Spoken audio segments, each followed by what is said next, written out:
This is Steve Rankin. I'm going to take a look at Nicola Bernstein's contribution to motor learning, degrees of freedom, and the application of that to my son, who is a 13-year-old cross-country runner.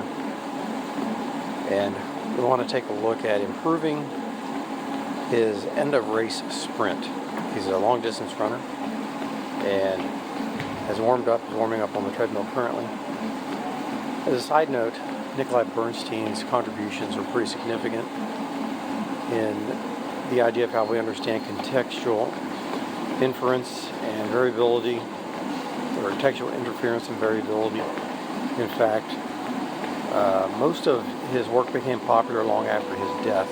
Most of the work was completed in the 1930s, and then he died around 1966, and I believe the publication was in 1968. I could be wrong about that, but it was far after his death that his work became popular. So if we look at his gait for a 6 to 7 mile an hour run, it's pretty relaxed, and there can be a sustained foot contact with the ground. We want to decrease that for the sprint. We're going to work on a little bit more of a knees up position, and we want to isolate initially the hip flexion, integrate the idea of how much stretch that puts on the hamstrings, and using the knee ups or the high knees to take the stress off the hamstrings, because he does have tight hamstrings. And we'll try to incorporate that into the whole run.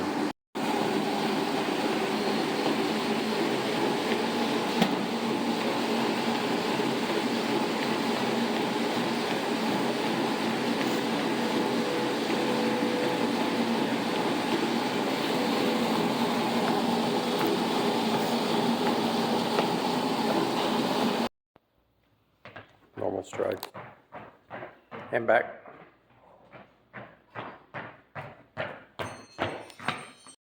Keep the legs straight. Good. Hands on the hips. Try to tighten the abs. Okay.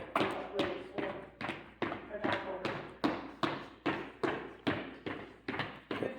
And stop. I'm going to focus on integrating the knee with that. Go ahead and do knees high. Knees up. Knees high with your hands out, touching your hands first. Okay, now we're going to isolate even more. We're going to immobilize a couple different parts. Stop. So this time you're going to tilt your hips back a little bit so your abs are engaged, right? No, like this. And put your hands on your hips, almost like a Wing Chun stance, where that's isolated. We're going to do knees up there. Ready? Okay, so in that position, with the abs contracted, head back, chin back a little bit, and bring the knees up, it's going to feel a little awkward, but I want to isolate that movement with your knees up. Do I keep my hands on my head? What's that? Do I keep my hands Keep on your hands there for now. Yep.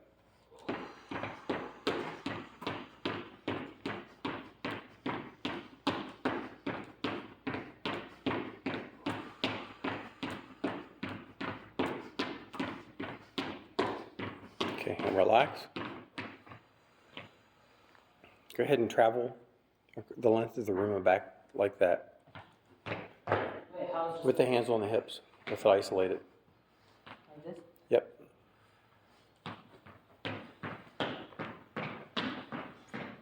And turn around back. Same thing. And relax. You feel like your abs right here? The core has to be tight when you're doing this. Yeah. You want that kind of immobile. So the next one, after you catch your breath here, we want to go on and do the same thing with arms involved. So we're going to integrate the arm swing, okay? Mm-hmm. Same thing, kind of back like that, disengaged, but with more of an arm swing.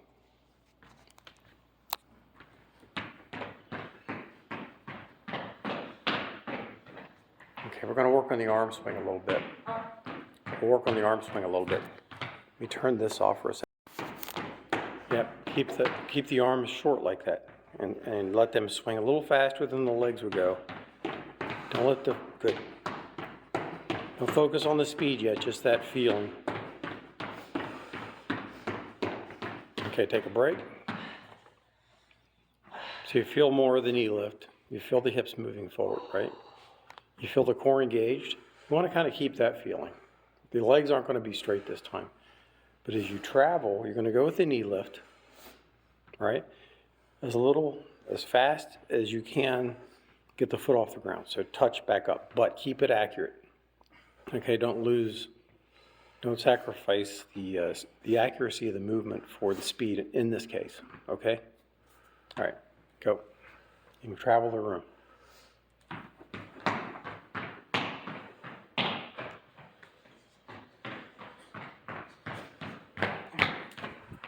That did not feel good. Doesn't feel natural? No, it just didn't feel like I did it right. Well, when we get back on the treadmill, I'll let you kind of integrate that same feeling towards, it's still we aren't going to go that fast because you're on a treadmill, not a track. But we'll get it up, 7, 8 miles an hour, and you can focus on trying to integrate the knee up thing for the end of the race. That we're trying to simulate that, okay? We don't want this to carry over into your distance run because you've already got good time there. We just wanted to focus on the speed in particular at the end of the race. Does it make sense?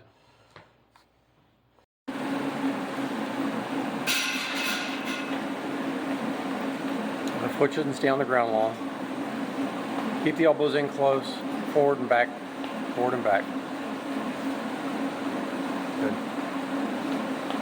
Focus on the knees. You have tight hamstrings, so we don't want you to step too far out. The knees have to come up for you.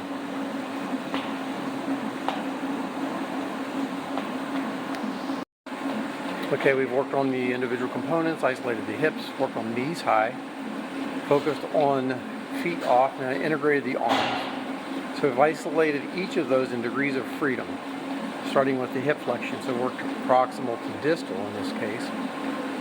And once again, we're integrating kind of a sprint into an existing skill just for the end of the race. So Elias, go ahead and ramp that up and try to just incorporate some of the mechanics into that same sprint or a faster run. Typically don't do that.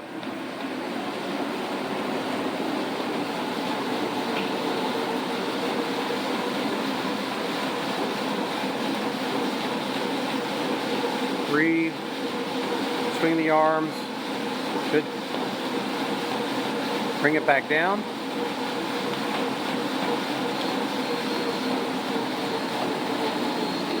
What's your speed on that? How fast were you going? 9 miles an hour. 9? Okay. We can keep it around that speed. Not much faster than that. You would use it faster when you're running, but that's great. So slow it down, rest a second. It'll be hard to do these drills on the treadmill safely. You can go back to this. Fast walk. Yep.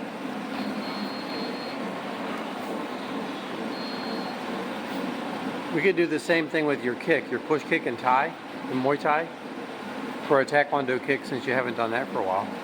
You could use a very similar approach.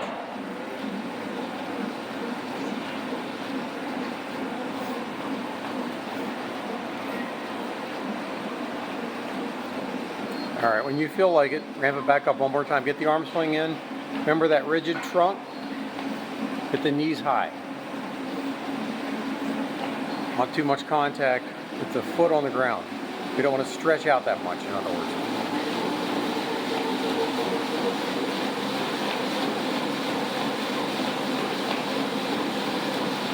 All right, when you're comfortable, take it back down.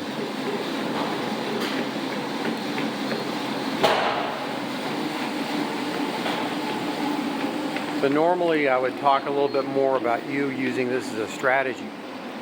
But if you're a beginner, this would be more important, okay? So this can be kind of used as an understanding of your mechanics of the way you have to negotiate the end of the race. You understand? Okay. This is Steve Rankin. I'm going to take a look at Bernstein's contribution to motor learning, degrees of freedom, and the application of that to my son, who is a 13-year-old cross-country runner. And we want to take a look at improving his end of race sprint. He's a long distance runner and has warming up on the treadmill currently. As a side note, Nikolai Bernstein's contributions are pretty significant in the idea of how we understand contextual inference and variability, or contextual interference and variability.